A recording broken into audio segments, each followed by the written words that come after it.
Hello, this is Charting Man Dan of TheChartGuys, where we teach the little guy and girl how to utilize charts to manage their own trades and investments. What do I mean by the little guy and girl? Well, we just had two directives signed halting the implementation of a rule that requires financial advisors to act in the best interests of their client. Let that sink in a little bit. The big wigs on Wall Street can play with your retirement and hard-earned money without your best interests at heart. We currently have hundreds of members taking charge of their financial future, and we would love for you to come check out a free week with no credit card required to see if our services would be beneficial on your path to financial independence as well. What we offer, we have a separate course of over 5 hours in length on when to enter and exit positions. And in terms of what we do daily, we have nightly videos, key levels updated each morning before the bell, 2.5 hours of live daily webcam coverage in the morning and in the afternoon, and over 7 hours of educational videos. All of these links can be found in the description of this video. Come check us out. Thanks for watching. Let's get on to the technical analysis. Hey everyone, looking at YELP GWPH PCLN NVDA and TSLA. So YELP did not get follow through from this bounce attempt, and it's now looking like a bear flag, a weak bounce attempt with no follow through. We had that strong close on Wednesday, which gave the bulls a little bit of hope. But on Friday, no follow-through, or I should say on Thursday, no follow-through. Couldn't break the high inside candlestick, and then as soon as we broke the low of Thursday on Friday, that confirmed that the bears had momentum yet again. And we're looking back down at this double low of 32.99 and 32.97. That's the must-hold level for the bulls at this point. We are still right at oversold. The RSI is under 30 on the daily time frame. The weekly time frame shows the rejection from the exponential weekly resistance and the lack of a bullish reversal candlestick. And this is actually a bullish reversal candlestick, this gravestone doji here. It's my least favorite bullish reversal candlestick just because it shows, a bounce attempt and then the bears squashing the price again. But technically it is a reversal candlestick, and a green week would confirm it next week. This 50-week moving average is a must-hold level. That's going to be in the low $33 level. So it is going to be backing up this double low of support that we currently have. So the close at the low of the day certainly suggests we are going to test these supports early this coming week. And the bulls are going to have to hold those supports and then break 34.88, the high of this bounce, for this bounce to continue playing out.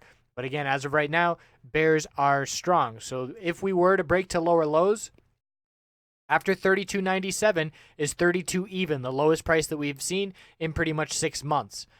GWPH, big upper wick of profit taking. We had a news spike, and really it caught the bulls by surprise in the sense that we saw the price spike up really rapidly on pretty uneventful news. The news was that someone had a $1 million position, which is great. It's good for the bulls. But on the 5-minute candlestick where that news came out, we saw like $14 million traded in the stock. So that shows you how insignificant $1 million of stock is.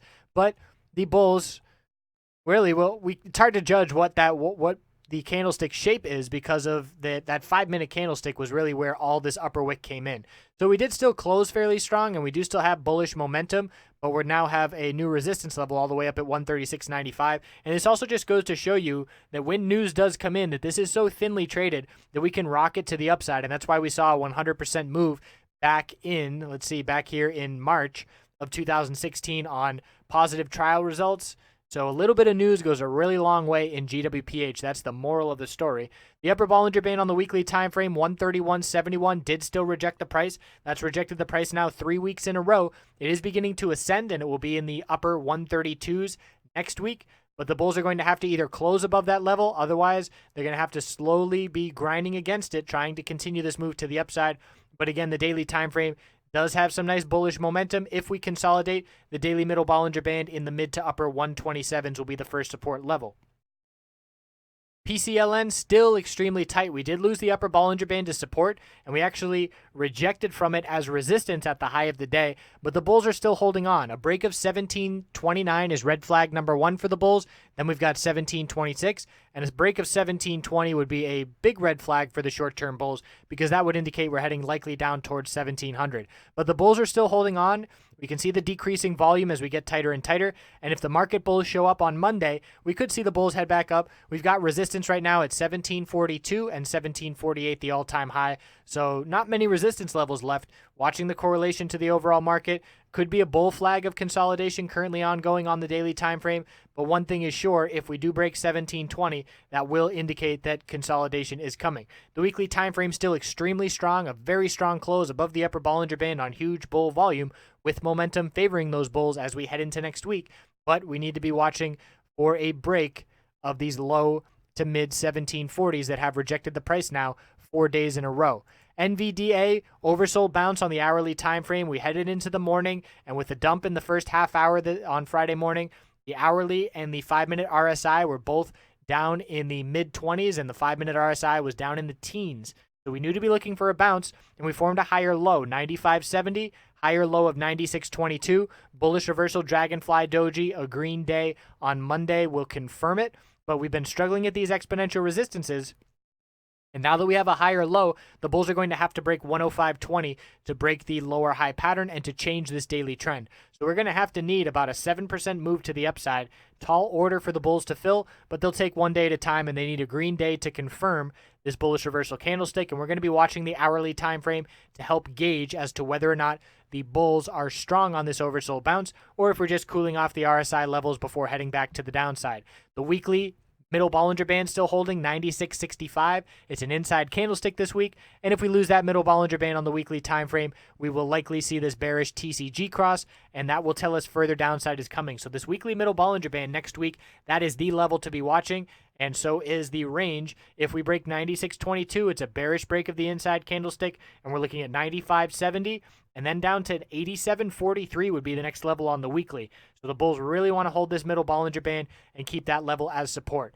Tesla's getting very tight. The bulls are doing a pretty good job of holding on, all things considered. The range I'm watching right now is the 50-day moving average support, which will be in the mid-245s on Monday, and resistance is 254.85.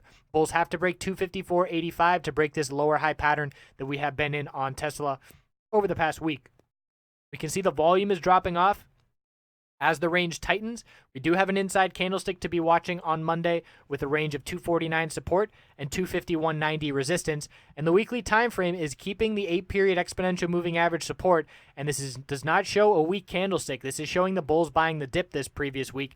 So we have to be cautious here if looking bearish, because if the market bulls show back up, we could see Tesla see a break of 254.85, and then we're looking at 258.25. So the bulls doing a good job of holding on. 250 psychological has held as support the past 3 days. We've tested it the past 3 days, and we need to see a break of the inside candlestick, and that direction on the break on Monday will help indicate which direction we should be looking in. So I appreciate you watching. Hope you have a great rest of your weekend, and we'll see you on Monday.